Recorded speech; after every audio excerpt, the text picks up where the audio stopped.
Now, Australia seems to be losing a battle against foreign invaders. The culprit, Venezuela's infamous cane toad. Now, about 100 of them were brought to northeastern Australia in 1935 to combat sugarcane beetles. But the toads avoided them and went after everything else. They've now expanded their empire to more than 1 million square kilometers across the northeast. And now a massive effort is underway to stop the toads from advancing westwards. Our correspondent Tony Birtley reports. The scenic wonders of Western Australia, sought after by tourists, a sense of pride to the locals. But this and the surrounding nature of the Kimberley region is under threat from a small creature surprisingly 1,000 kilometres away. Across the border into the Northern Territory, you enter cane toad country and the front line of man's fight to save their environment. This is the Venezuelan cane toad, introduced to Australia 70 years ago. Now there are millions, and according to local environmentalists, they are changing the balance of the ecosystem in northern Australia.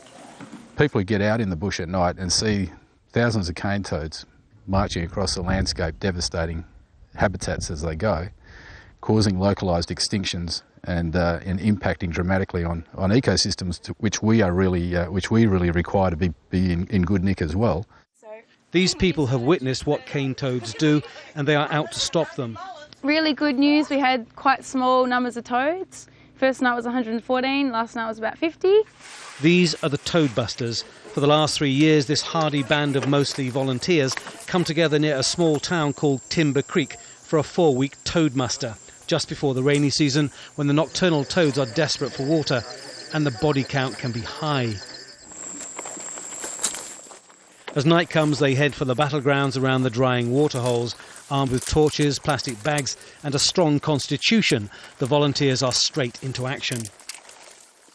So this is the offender, the cane toad. There's something like 102 of them were introduced to Australia in 1935.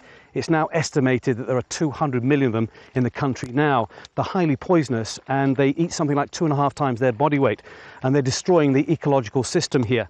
But not for this little fella. His days of destruction are over. The poison glands, see here? Those big puffy things on the side of their, just behind their eyes. It's the poison glands which are part of the problem. When predators eat the toad, they die, which is having a devastating effect on animal life. Do you feel you're achieving something by doing this?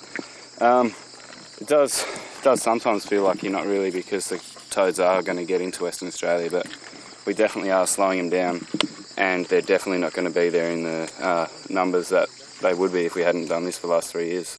There are stories of Australians killing cane toads with golf clubs and cricket bats, or just popping them into the deep freeze.